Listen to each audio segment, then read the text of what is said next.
Yes, this is your boy Urban Hot, aka Earth Philosopher, aka Amontes'TV from Amontes'TV.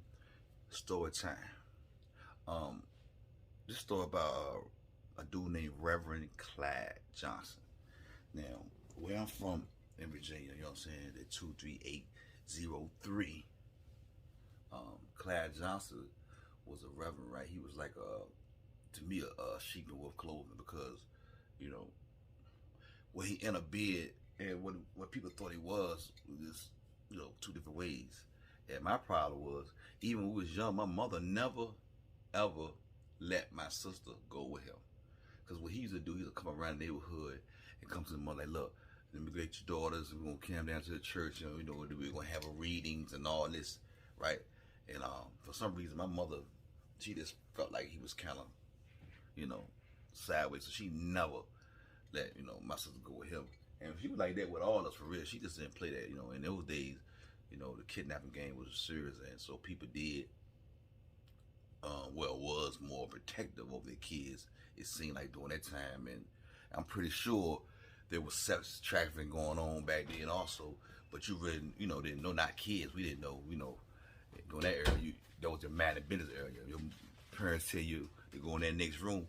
That's what you did. They won't know, you know, questioning anything. But people like me, you know, my little self, I was nosy.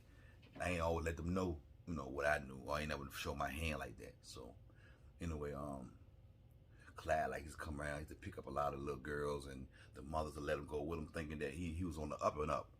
And it was times, though, it was when it was rumors like maybe he may not be who he say he is, but, you know, during that time, people just wanted babysitters bad, you know, wanted the kids to be out there here for a while. I guess he was willing pretty much to do anything, not even thinking there's a possibility this man could be corrupted. But like I said, he come in the name of God as a minister, a preacher, so you, of course, automatically you ain't gonna, you know, the first thought ain't gonna be a negative thought. But anyway, years later, kind of found out he was touching them females. He was bringing them in there, and he was doing things with them, and he had like a room for them. And eventually, he went to jail, and it got some time. And of course, what I heard, when he got to the penitentiary, them guys got him. You know, they raped him with broomsticks, you know, without broomsticks. They did everything they could do to him because he did it, you know what I mean?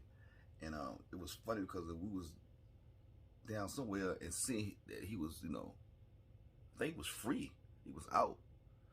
And it's funny because, see, those dudes like that, molesters in particular, they always get out, make first parole, or, you know, and their freedom be crazy because before they get out, it has to be a petition letting them know that this guy's coming to their neighborhood.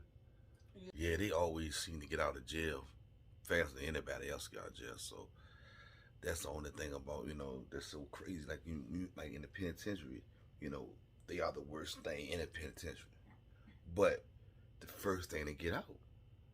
You know, it's like they won't have no real help for them. You know what I mean? So, you know, you have dudes that be in there for driving, you know, just because they didn't have a license, you know, a couple of times, and came, you know, do the whole bid. And these guys found some way, excuse me, to get out. You know what I mean? But anyway, there was a story about Clyde Johnson. I don't know if you ever heard of him.